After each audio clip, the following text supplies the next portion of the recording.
right? If you are a West Indian, you know this person right here. If you are, hi, Hi. Allison. Okay, I can let me just get the groupiness out of the way. Let's Get the just groupiness out of the way. Oh get my the goodness. groupiness out of the way, right? Gonna get the groupiness. Gonna get the chat is blowing up. People are saying the amount of times they bite their tongue with Faloma. People are commenting out rolling gal. People are going crazy. And let me tell you, Oh, for those of us who have, I mean, some of us older than others, we understand how long you've been doing this. And you are the ultimate queen of soca. When you gonna give up that crown? We'll talk a little bit about that. We'll talk about if mhm. you want to give up that crown. We'll talk about even if you even need to give up that crown. Thank you so much for coming on here with me. Hi. Hello. How are you? How are you? How are you? I'm doing good. How are you? Good. I'm happy. I'm happy to be here. Of course, you know, if I can't look at the chat because then things can get all kind of ting ting ting. But yeah, no, I'm really happy to have this opportunity to be here and to meet you, Jael. And I just saw some of the interview with Sun Divas, who I've spoken to. I spoke to them, must have been like a month or so ago. Um, and they were they were so fun, and they were, you know, they're very focused and very serious about what it is that they want to do and what they want to achieve and so on. And I wish them all the best. I wish them the very, very best with their careers. And I know that they will, you know, they'll find their success. Thank you. Thank you very much for coming on. I know you're a super busy person, and thank you for taking the time out. I truly do appreciate it. What have you been up to during this pandemic? This last year, because it's been a year. Yeah, well, you mean this last 3 years? Because that's what it feels like. Boy, 2020 was the longest 3 years of my life, let me tell you. It's like, well, I've been home. You know, I've been in Barbados. You know, I haven't been able to be anywhere, go anywhere. Um, we were in lockdown like most of the world, like around, like, well, we went in like April. Mhm. We ended up, we were in lockdown for like 2 months at first time. And we gradually came out.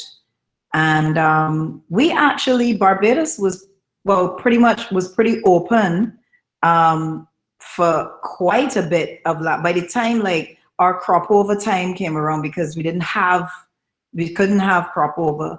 but we were able to have events. So we were actually at that time we were the envy of the Caribbean, because it was like everybody was in some part of lockdown, and we were, you know, having events, because we could have, at that time we could have like up to 500 people in an event. Whoa. And yeah, so we were having, you know, all kinds of different things happening and going on. And during crop over there was some events that happened. So it was good. And then Christmas came, Mhm. and you know, we had visitors come in, some that were breaking quarantine. We had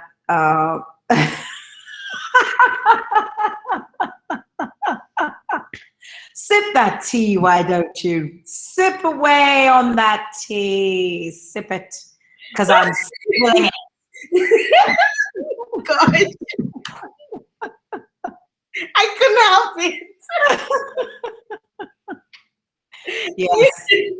Yes. You left it wide open. Yeah. No, I spilling that tea, man. I spilling that tea. Visitors was all boy place doing as they like.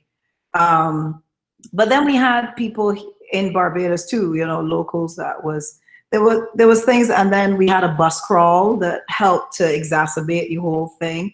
For those of you who may not be familiar with what a bus crawl is, It's like a series of party buses.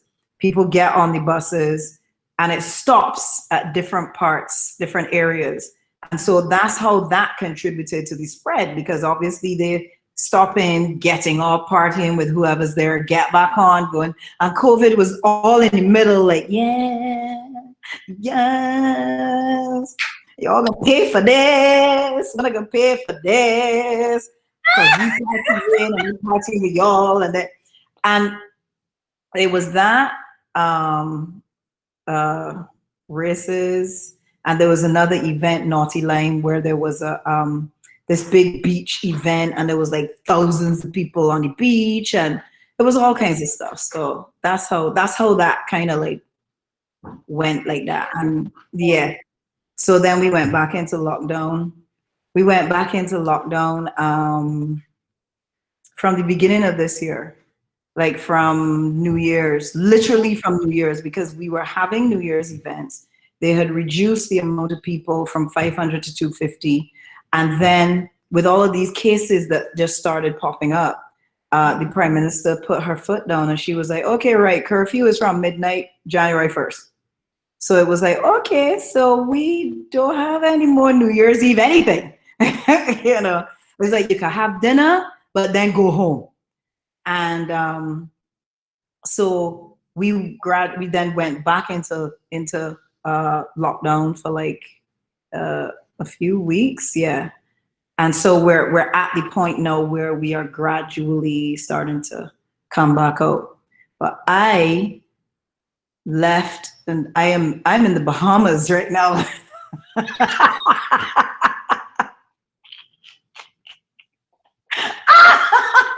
Yes, you sip that tea. You sip on that tea there. Sip on that tea. I love the rebels.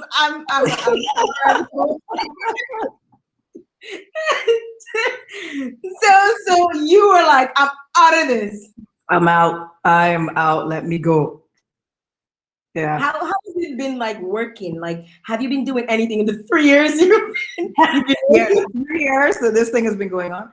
I had actually last year. I did do quite a few virtual performances.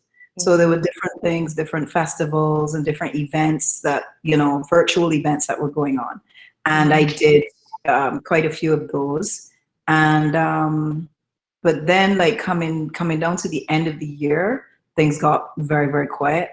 And the beginning of the year, it was like, okay, so what's gonna happen now? Wow. And my friend Julian Believe called me. He is actually a Bahamian artist. He's one of the most popular artists from most of the Bahamas. And he was like, I'm having an event. He has a line of wines, and he's been using this time to because he can't perform otherwise. So he's been using this time. And people home, so people drinking wine. Thank you. You understand?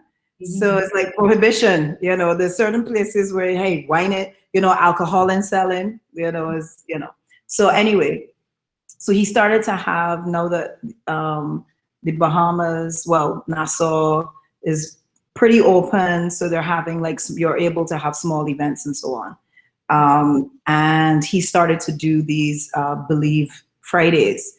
So he called me. He said, Alison, I want you to come down and do one of my nights and so on. And I was like, sure. When? Like what? Where? Who? What? Can I? Yeah. I can't take a flight. I'll take a boat. I would just come. No. But yeah. So I'm very thankful for the opportunity.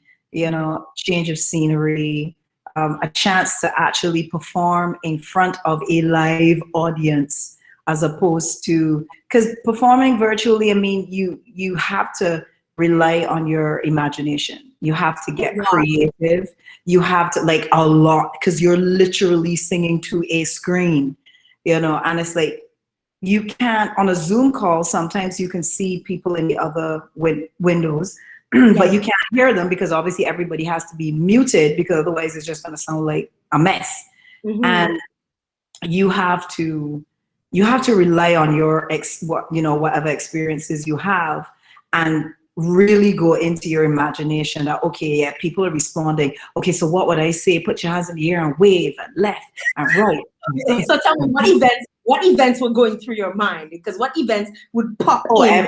Because all kinds of stuff. you performed with Patrice, the digital collaboration with you Yes, and the Patrice. showdown. Yes. I looked at that, right? So Yes. what was going on through your mind when you were like telling people to jump and wave and It is for me now. It comes naturally because that's what I do when I'm on stage. So I'm just imagining I have a crowd in front of me. What would I tell them to do? What would I say? And the people are at home and they're in a party mood. So I have to make sure and get that out there.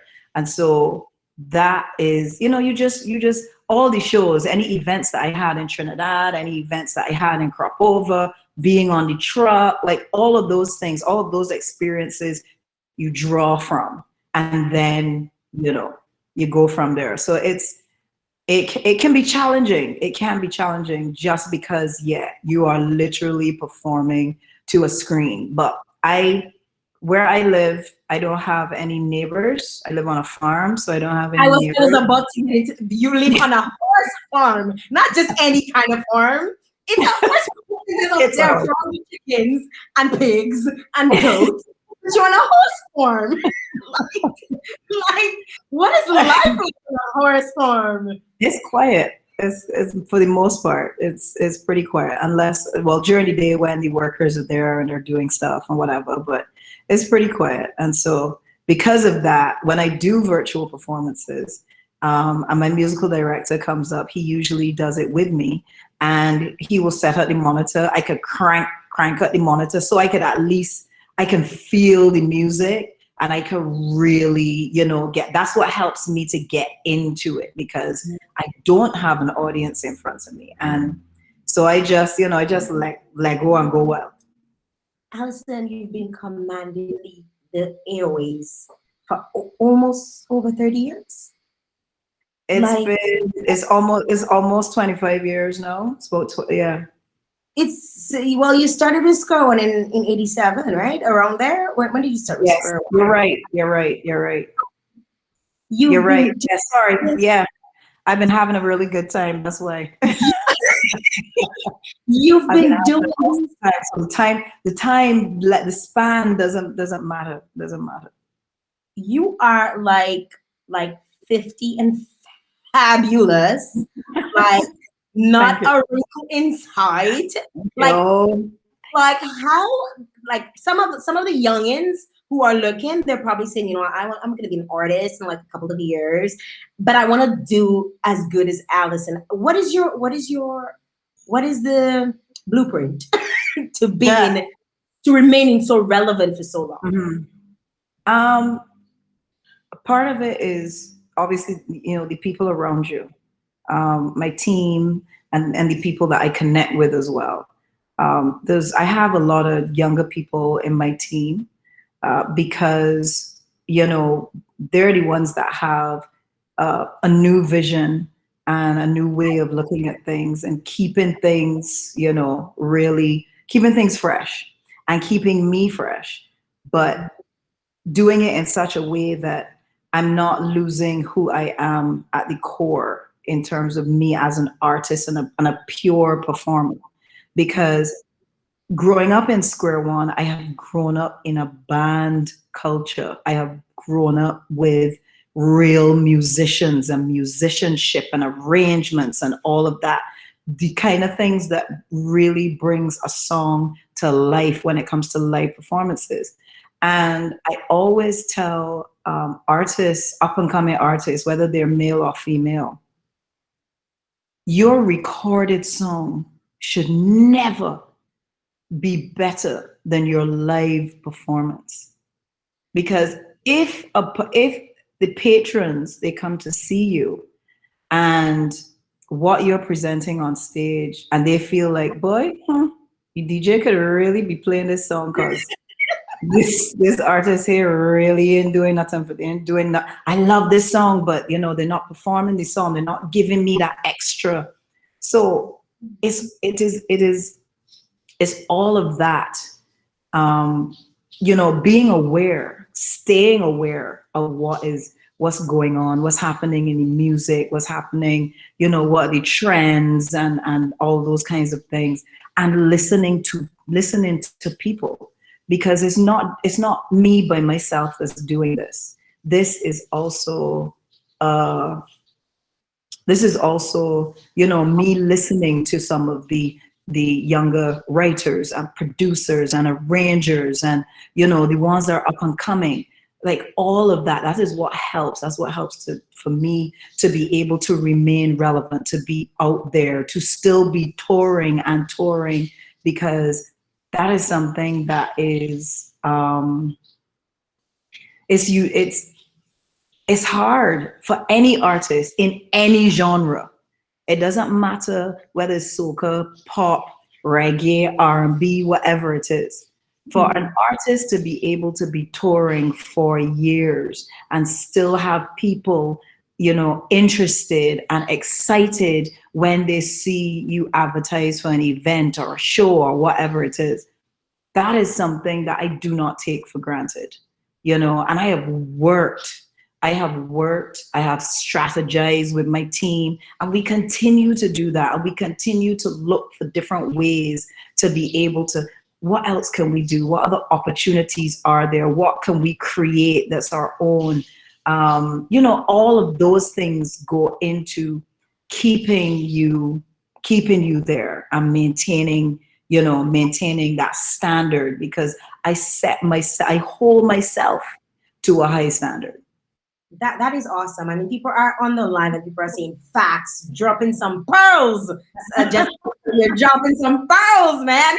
You're dropping them on us. Trust me. Speaking of, what keeps you relevant, I am seriously interested in your self-care routine, because I've been checking out your Instagram. I've been following you. I've been following you for quite some time. So it's not because in this interview I've been following you. You've been doing this 20 push-ups, hashtag 20. I tried. I did 5. I was like, I can't even record and send it for Alison because I can only do 5.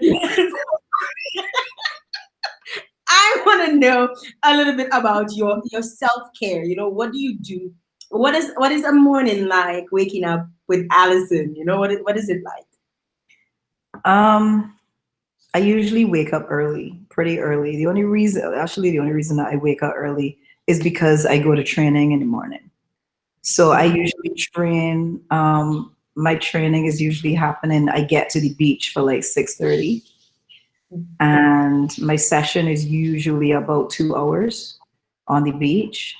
And I like to kind of get that done and out of the way, early in the morning. If I have to wait until later, it more than likely is not going to get done, because you get into the day, you get into stuff, and then by the end of the day, for me personally, I'm not going to feel like being able to do anything at that point. So I get that done like early in the morning, and I then come back home. Right now, with my daughter being doing online schooling, by the time I get home, she's already in class, and I'm gonna take a shower, maybe check and see what I have to do. What skincare products you use? Because we just want to know that. We just want to know what skincare products you use. What keeps you looking so fabulous? I'm going in for the tea. I'm actually using a line from a dermatologist in Barbados, a dermatological line that really does good stuff for my skin. I also hydrate a lot, so I drink a lot of water.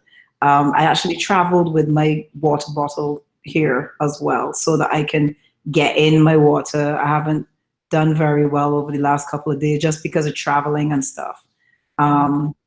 So I have my water bottle. I usually take that everywhere with me.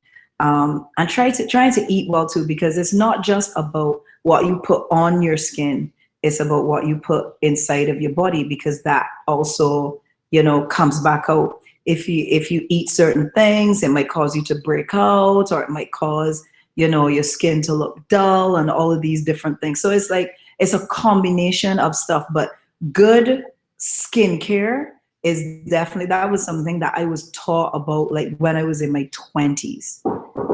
I was taught, oh, wait, can you give me 2 seconds? Because somebody's at my door. Hold on. No, no problem. We have the Queen of Soca is here with us on Cacoa Tea. We're getting all the tea. Yes, Jessica, water is major key. Don't forget, guys, if you haven't tagged the live yet, you haven't tagged your friends, make sure you do so now. The person with the most tags today will get a Cacoa Tea mug. Simple as that. So we're giving away a mug today. And she's back here with us, and we're talking about, her water intake, and people were agreeing, yes, make sure you drink it's hard for me to drink water. It's so hard. Like, I feel like I need to put all kinds of stuff in it, and to just get that amount. They tell you, oh, my 8 glasses a day, and before I drink 2, I'm just like, oh god, I'm tired. No, you just got to spread it out. You just have to spread it out, over the course of the day. So first thing in the morning, drink a glass of water. And then, maybe like an hour or 2 later, drink another glass. Just kind of spread it out during the day, and you will get your 8 glasses. It's just a matter of, I guess, kind of being aware. And it's something that I started a long time ago, that I just got myself into having. So when I'm driving in my car, I have my water bottle there, so that when I just sip on water during the day and that kind of stuff. Like, it's really about a lifestyle change. That's what it's about. It's about being, doing life. It's not about dieting. It's not about, okay, I'm going to do this diet for the next 6 weeks, and then, it's not about that. It's about a lifestyle change. It's about making a part of who you are, and a part of your everyday movements. Even in terms of eating, it is to find healthy stuff, but find it and prepare it in ways that you can enjoy. Look for stuff that you like. Nobody's saying that everybody has to eat zucchini and everybody has to eat lettuce, and some people don't like lettuce. You know what I mean? So you look for something else. Look for spinach. Look for kale. Look for, it's there's so much varieties of food out there, and it's a matter of finding what works for you. Even in terms of exercising and stuff. I like the beach. I don't do high resistance because I have knee issues. So we do push-ups and sit-ups and all of that kind of stuff on the beach. Push-ups will blow my mind. Like, people on the live and they're like 20. Like I saw you stopped in a supermarket, you put on a cardboard, and you were like, I'm gonna do my 20 push-ups. I did my 20 in the middle of the supermarket. I was just like, what happened in there now? Like 20 push-ups.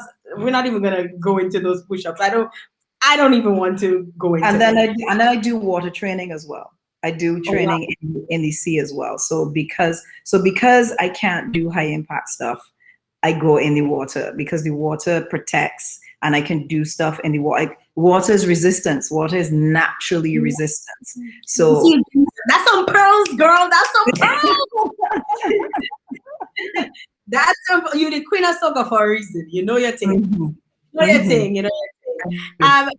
You recently you started looking into movies and doing movies, and you did a movie recently, and I think it was an Afro-Caribbean film called Joseph. Yes. I think that's what. Yes, you did, and it was, it spoke about to some extent that the movie's about how this guy goes back to Africa to learn about his ancestry and his background. Why did you decide to take on the role that you played? And if you could tell us a little bit about the role, why did you decide to take that on? And are you looking to branch out full time into acting? Because it seemed like you have a little something there, I'm just saying. Well, actually, the director and writer of the movie, she was the person that got in contact with me, and she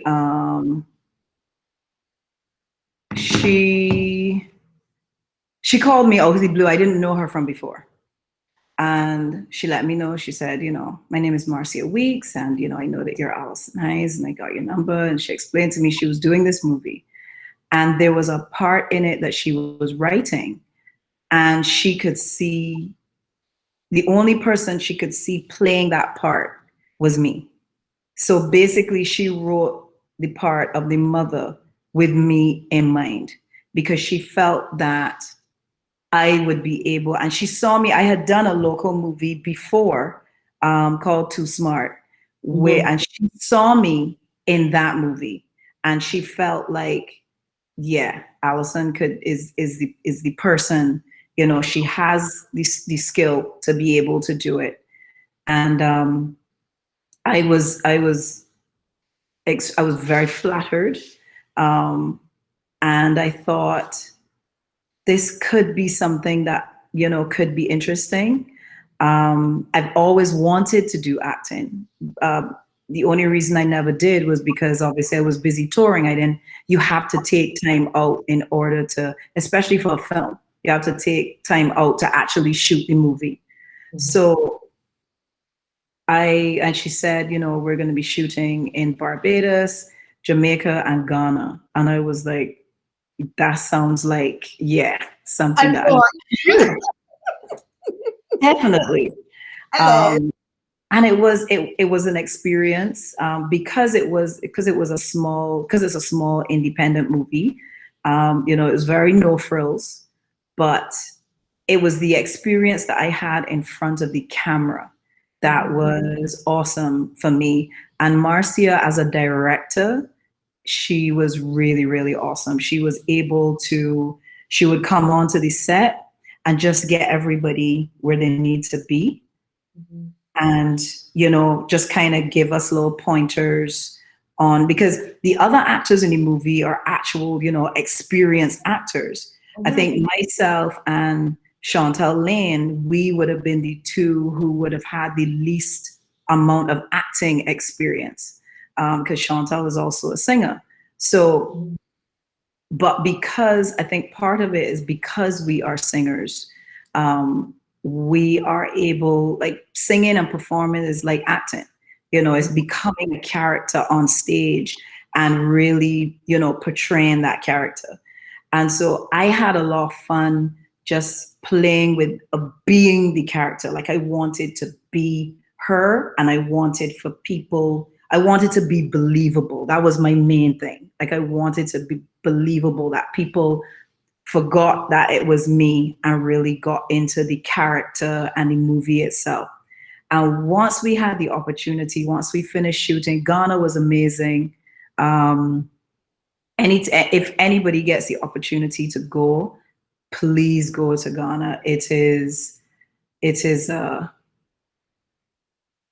eye-opening experience. It really, really is. Just being there and experiencing the people and all of what that brings, and understanding that the Africa that is portrayed by the North American media is not Africa. It's not the continent, and it's not the individual countries that you have to go for yourself and see and understand that there's development, and there's stuff, there's things going on. There's stuff going on. Like, it's really, really, it's vibrant, and it's. Mention this. I'm really glad you mentioned this, because one of the questions I was actually going to ask you, as it relates to, how Caribbean people view African, even filming the movie, because I know you did go to Ghana, and I was like, it's Caribbean people tend to look at Africa as backward. A lot of Caribbean people, not well, you're right. You're right. As backward, and I feel like it's like sort of somewhat like a negative connotation that's been attached to Africa, and the media has a lot to do in how Africa is portrayed. And and you had an experience of being in Ghana. So I really wanted to talk to you about it. So thank you for telling us about your experience, in Ghana. And of course, as someone is saying here, Joseph is available on Amazon Prime for anyone who wants to see it. So if you're looking to check out Joseph, a lot of folks have actually been commenting and saying that they saw the movie and that they love it. Someone said, I saw it like 50 times. It's a great Oh, wow. movie. Wow. Definitely have That's some people cool. who been checking it out. Speaking of change, and the fact that you might branch out into, I noticed that you've been like very versatile with your hair lately. Like at one point, I thought, no joking, I was like, I know everybody's doing like this wig thing, but Alison doesn't look like the type that would do a wig. But you really rock a wig. I thought you'd taken out your locks. I was like, like those wigs look like they were made for you. Like she had a custom wig made just for her. How is it? Because I know a lot of women, a lot of Black women, we're now on like this woke movement, natural hair vibes. And you've been doing this for years, decades, right? You've been on your natural hair journey, and now you're able to incorporate your natural vibe in when you perform using all of these wigs. And how has that been for you looking now, like rewinding your mind to where you probably was one of the only girls wearing natural hair on stage to now being kind of like at the forefront of watching all these women now wear their hair natural. How do you empower other women, in terms of, hey, you could still be versatile with locks. Like you could, I've been thinking about it forever and I haven't been able to but you do it really well. How do you do it? For me, it was honestly, I just wanted to do something else. I wanted, I had colored my hair all kind of different colors. I had done all kinds of things and I was like, something else got to happen. Like I feel like there needs to be a change, like a full change. And so the first thing I did was a crochet braid, and it was, very open, and I was like, all right, let me do this crochet braid and let me see what the response is, how the fans take it in, kind of thing. And I did that. I did the first one as a crochet braid, and it looked really good. And the response was like immediate. It was like, oh my gosh, Alison, it looks really good, and it's this and that. I was like, right, we heading in the right direction. And I decided that I was gonna start to invest, start to get a couple of wigs, because I thought, you know what, this gives me the flexibility of, I could just cornrow my braids, put on a wig, do the thing, and take it off, and I'm good. My hair isn't under any stress, and it just gives me a different look. And I bought my first couple of wigs, and I started to wear them and stuff, and people loved them. And then there was this young lady that reached out to me, a Bajan wig maker in Brooklyn. She reached out to me. She was like, Alison, I see you're wearing wigs. I want to make you a couple and send them to you. And it just kind of went from there. Like I was getting these wigs. And for me, it's about being a woman and being able to just be versatile and play with all these different things, because hair is just hair at the end of the day. And you could color it, you could cut it, you could grow it out, you could lock it, you could do all kinds of stuff with it. You could wear wigs, you could don't, you could wear weaves. It doesn't change who you are, at heart. It doesn't change. It doesn't make you any less of a Black woman. It doesn't make you any less of a woman of color. It's how you deal with it. If you're now going to skin lightening and all of this, that's a whole different ballgame. That's a level that is very, very different. Own the wig and don't let the wig own you. Exactly. So it's like you use it for what it is. It's an accessory. For me, wigs are accessories. So it's like, okay, I feel like that one, and I'll put that on, and I'm all cute and I do my thing. And then, the next time I might not feel like wearing a wig, and I'm just gonna rock my own locks. So listen, you know how many arguments there were that that whether I had cut off my locks or not. Like there were people that were convinced that it was like, what did she do? Like, did she cut off her locks? Like, what happened? You Because you know, walked out so well. It wasn't even like people, I don't think people were worried so much that you might have cut off your lock. It's like the mhm. transformation looked so realistic. It didn't Right, look like right, you were on something. I was right. like, for a minute, I was like, wait a minute. That looked like it could be her hair. Like the hair, they got everything like on flick. I was like, okay, she might have gotten rid of her locks. No, it's that's how I look at their accessories, you know, and they're fun. They're fun to play with. They're really fun to play with. What's next for you, Allison? Well, I'm working on quite a few things. A lot of stuff expanding my brand. Why? Oh, I love how you get this. You know the signal now. Yes. She up to the time. She know the signal. I was just drinking some tea.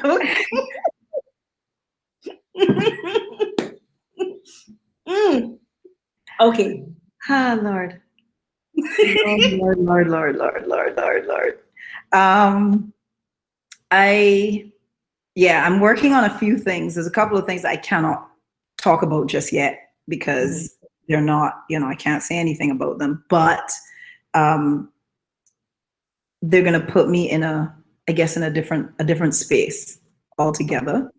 I'm actually working with Caribbean Apparel, which is a online clothing brand.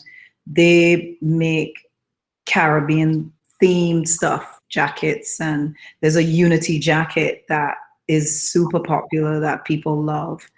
And I am partnering with Caribbean Apparel for the Barbados Unity jacket. There's that, and then there's another one, another Barbados jacket. And so I am partnering with them on that, and also um, with other things on the site.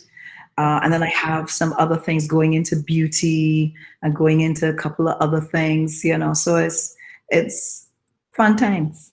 Fun Are times. you gonna slow down with the music? Can we look out for anything in terms of Yeah, real? yeah, yeah, yeah, yeah, yeah. No, still working on my music for sure. I just haven't really been in that space, but I'm starting to get some stuff and I want to release something probably I would say within the next couple of months or so. I would like to release. I have a few things there that, yeah, I definitely want to put out there. Allison, it was so awesome. I want to go to the chat because the chat was going crazy. So I just need some people some people who absolutely love you and they've been following you and they came on here just for you. Some people like Aw. Island Queen 07, she is like a gorgeous farm, a beautiful view. I think you have somebody that knows all about you right here on the live. Somebody's saying, let's see, I'm just gonna go down and pick up stuff that's different. The Queen of Right, Soca, right. the mountain of youth in her backyard. I love Yes, that.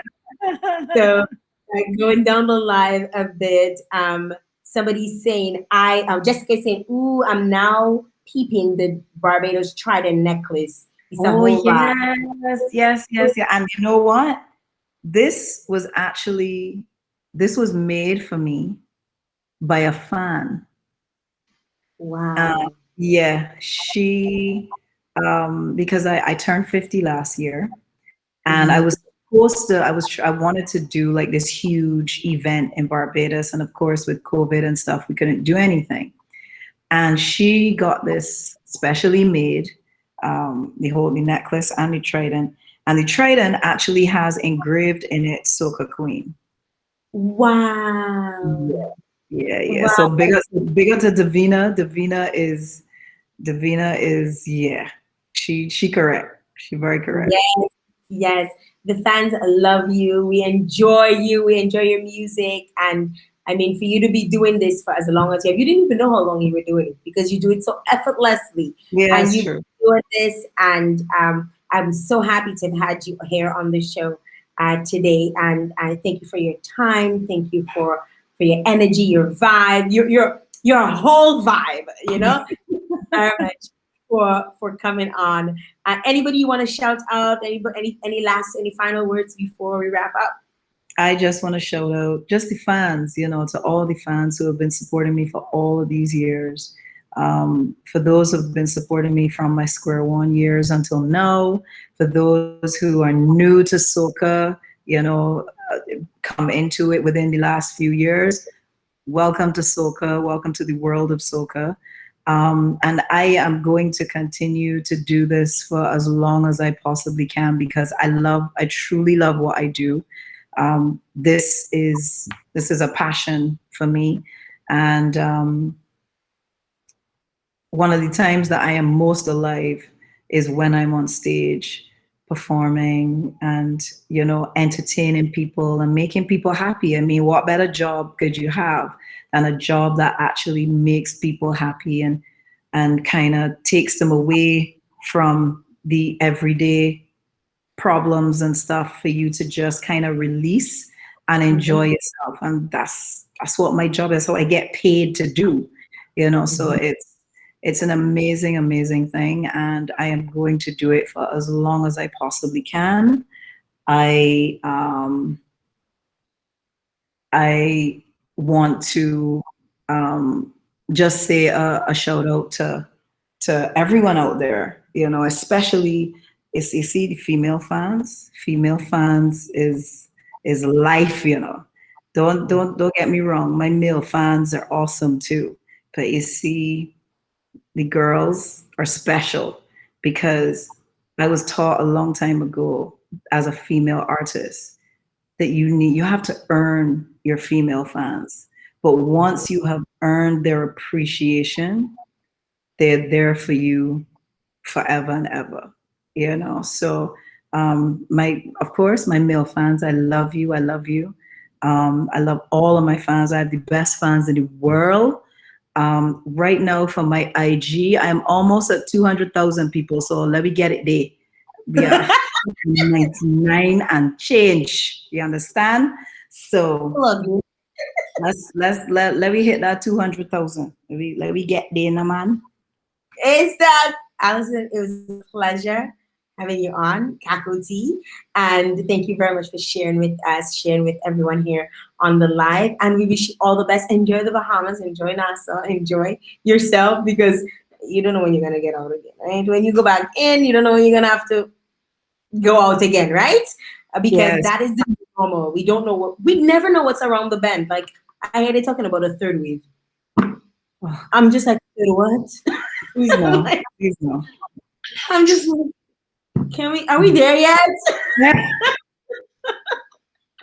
Yeah, we're all that kid in the back seat. Are we there yet? Is this over? Are we there yet? Is it done? Yeah. But thank you very much for your time and your energy and your vibe, and enjoy your stay in Bahamas. And we'll be looking out for you, looking out for your music, following you on every. Remember, hear what she said. Go to follow her to get to that 2K, 200K, right? 200K. Yeah, 200K. Yes, go follow her. Thank you very much. Thank you. Thank you, Jael, for having me. It's been so much fun. Thank you so much. We could stay here forever. Right? We could just stay here, but the internet might cut off. Just to cut us off. So we gotta go. Okay, enough of this spilling of tea. We've had enough tea spilling. Until next time. All right. You have a home here. Take care. All the best. Bye-bye. Bye. Bye. Thank you very much to Alison, Hinds, and Sun Divas for stopping by this evening on Cacoa Tea. We had such a blast. But 2 people are going to win themselves Cacoa Tea mugs, right? 2 people are going to walk away with Cacoa Tea. Let me just check let me just check with my peeps there. Yes, we got somebody who won the Cacoa Tea mug. First of all, I did a contest about 3 weeks ago telling you guys, if you were to make suggestions, there were 5 questions in a survey. You made your suggestions, you filled out the survey, and one lucky person would have won themselves a Cacoa tea mug. And I have news for you. The winner of this Cacoa tea mug is Semidella. So Semidella, you are the winner of the Cacoa tea mug. Congratulations to you for that. And today's winner for the second Cacoa tea mug, and we're also giving away a shirt. So I'm just waiting to get my details for the t-shirt, for the female t-shirt. Yes, you hear what she said, the female fans, the female fans are the best, right? So we're giving away congratulations to Mimi Mitchell, who tagged the most people. She tagged the most people on the live. Congratulations to you, Mimi, for coming through and showing your love and tagging. I hope you guys shared the live as well this evening. Thank you very much for those of you who joined. And our final winner, we have to do another double check. We have to do another check. The final person who's winning the t-shirt. Where's the t-shirt? The t-shirt was somewhere around there. I had the t-shirt somewhere around there. I can't even see. But the final person who's winning the t-shirt, you have to actually come back on my page. So we'll tell you, make sure you follow, like, subscribe on YouTube. I will be informing you of the person who won the t-shirt in a subsequent announcement. Until next time, guys, thank you so very much to all of you who joined me here this evening. Love you loads. Love you guys. Thank you for the support that you've been giving me especially over the last couple of weeks. And some of you have been here from the beginning. So thank you very much for always having my back, my front, my side. Thank you very much for always having me, and really showing your love. I appreciate all of you. Okay, so we have our second winner. Our second winner is Mastering Lamouth, is the winner of the t-shirt. Yes, won yourself a t-shirt. She said, just give me the t-shirt and finish. Don't leave me alone. Thank you guys for tuning in to Cacoa Tea. Congratulations to Mimi Mitchell and Semidella. Congratulations to you guys. And thank you very much to my guests, Alison Hinds and the Santivas out of UK, for stopping by. Big up to, of course, DSM, the agency. Big up to Iola George, that's on Target Communications. Big up to my entire team, my sisters, my lovers, my friends. Until next time, make sure you follow on the Facebook page so you can know when the next Cacoa Tea is going to be. Till next time, bye-bye.